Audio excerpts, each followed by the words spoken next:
So what should we know about Beguiled before you get into the So, reading? yeah, Beguiled is book 2 in the series.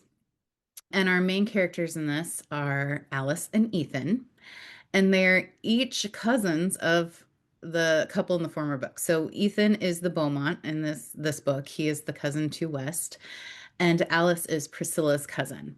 Ethan has just started working as the estate manager for West, and she debuted the season before. She was unable to find a match. She's feeling a lot of pressure from her father to make a match quickly. So she is there to kind of get Priscilla's guidance a bit. And the chapter I'm going to read today for you is chapter 6. It's all from Ethan's perspective, but I guess what you need to know is that Priscilla has him working on overhauling the gardens at their estate. They're doing a major renovation, and she thinks the best way to help Alice is to give her a project. So that's kind Ooh. of, I guess, the one other nugget I will put out there too is that upon first meeting, Alice and Ethan didn't know who the other was, and it was not a good first encounter. We love it. Yes. All right. So this is chapter 6 of Beguiled. You want me to do what? Ethan could hardly believe what Priscilla was asking of him. No, it was entirely too much. No, he repeated, turning towards West, imploring him for support. Tell her, West. You just told me it's time to hire a steward because I need to get out of the muck and into the office. Priscilla thinks this is important. Just work with Alice for a few days. What harm can it do? So much for West being on his side. The man was completely in love with his wife and willing to defer to her on the matter, which meant he'd have to come up with a way out of this on his own. I know I'm asking a lot of you, Priscilla said sweetly, turning her charm up to its full volume, but it really would mean so much to me. I understand the role you want me to play in this, but why on earth are you putting your inexperienced cousin in charge of a project that clearly means so much to you? Ethan was beyond puzzled by Priscilla's motivations. He knew she was invested in restoring the gardens, which is why he had spent time on them these past few weeks and was happy to do so, temporarily. But now she intended to place Miss Pembroke in charge of the design? While Priscilla was asking him to oversee the project, of course, he was almost certain her cousin knew nothing about such an endeavor. Alice needs a project. I think having this responsibility and being able to use her full creativity in the garden will do wonders for her. But you are correct. She will need supervision as an undertaking like this will be new to her. Please do this for both of us, Ethan. Letting out a prolonged exhalation, he shook his head in defeat. Fine, but she needs to do exactly what I say. I don't have time to add chasing her around to my responsibilities. I'll follow her plan if she will follow my orders. There was nothing Ethan loathed more than a change to his plans. He liked knowing how the day or even the week was going to unfold. This was a decidedly large wrench in how he'd envisioned the next fortnight playing out. He would have to curb himself from letting his frustration out on Miss Pembroke, though she might prove to be deserving of his ire. And he hoped that her arresting appearance wouldn't prove distracting to the men. Ethan, for his part, knew he was strong enough to resist such diversion, even if her pretty face had intruded into his thoughts multiple times since her arrival. But he wasn't sure everyone working for him possessed the same fortitude. Well, I guess it's a good thing I just wrote to Johansson and offered him the steward position. I'll need extra hands if I'm adding supervision to my schedule. Thank you. Priscilla flung her arms around him in gratitude, and Ethan was glad his cousin felt secure enough in his wife's affections to no longer show the possessive streak he'd once exhibited when her attention was shared with another man. It means more to me than you know, and I'm sure Alice will follow your direction without question, Priscilla said, releasing Ethan and beaming at her husband, whose lips twitched in amusement. But her face slowly changed, looking almost apprehensive when she added, I was thinking about asking Natalie to come for a visit as well. Interpreting his incredulity as his mouth fell slightly open, she hastened to add, Alice needs friends her own age around here, and you know as well as I that your sister would be a wonderful example of how to be principled amidst the objectionable morals of polite society. You must admit it's a brilliant idea. For Miss Pembroke, yes. But what do you expect poor Natalie to do? Should she cater to your cousin's whims as well? Of course not.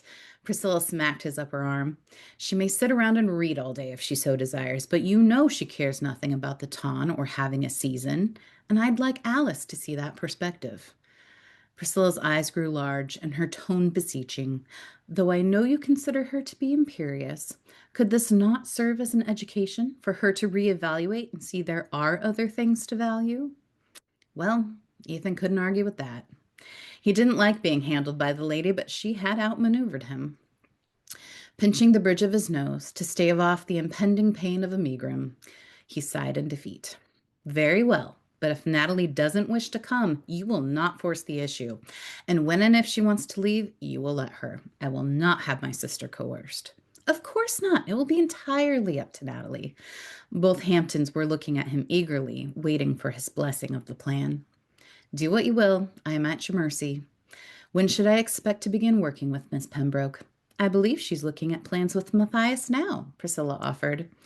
Yes, Ethan could most definitely feel a headache forming. No, I think we need to make this plot larger, said a distinctly feminine voice, conveyed as it floated on the breeze towards Ethan. Rounding the corner of the hedge, he found a clearly befuddled Matthias looking at Miss Pembroke as she considered the garden plans, gesturing towards the right side of the space the men had been clearing. There should be room for a path to wind around the perimeter, she added. This was entirely too much. Why are you changing my plans? Ethan growled, striding across the remaining distance to join the pair. Oh, Mr. Beaumont, Matthias exhaled, frame softening and relief palpable. The gardener raised his eyebrows in question, wide eyes begging for assistance. Miss Pembroke was sharing some of her ideas for the garden, but I wasn't quite sure where to begin. It was a diplomatic way for the head gardener to imply he had no idea if he should be heeding the young woman's instructions. Yes, I'll figure out the new plan and get back to you as soon as possible, Ethan said, hoping he sounded apologetic. I appreciate all the hard work you and your men have put into this. Miss Pembroke, if I might have a word. Matthias gave a small bow of his head before turning away, most likely relieved Ethan would be the one to deal with the demanding interloper. Meanwhile, Miss Pembroke was giving him a frosty glare as she rolled up the plans and turned more fully towards him. She opened her mouth to share what undoubtedly would be a tart remark, but Ethan preempted her. I understand that your cousin has placed you in charge of plans for the gardens, but that doesn't mean you can order my men about or make changes on a whim. All plans must run through me first, so the work may be divided in a sensible manner. Are we clear? Wisely, she gave a quick nod and pinched her lips together. Yet not even the space of 10 seconds had passed before she opened her mouth once again. I feel compelled to say, though, that you must treat me with respect in front of the men. How else will they follow my lead? They won't, Ethan ground out. They'll follow my lead, which is why you will run everything by me. That's hardly efficient, especially since Priscilla has placed me in charge. I'm only thinking of your time. She's placed you in charge of the plan, not my men, Ethan said, ignoring the mention of his time, as it was a blatant attempt to butter him up. And do you even have a plan? You can't simply look at the existing drawings and decide it doesn't suit. I won't have my men wasting time clearing more land when you don't even yet know what you intend to do with the space. He gestured to the right where she had indicated wishing for a pathway. It wasn't a bad suggestion, but he was hardly going to let the Harridan know that. I do have ideas of my own, Mr. Beaumont, she said, cheeks colored from his admonishment. I'm sure you do, but ideas don't exist until they are written down. Come back to me with a fully revised plan, and then we can discuss how to proceed. In the meantime, I suggest you leave the men to their already prescribed work. Well, I'd best get to work on that plan, then, she said pertly before turning back towards the house.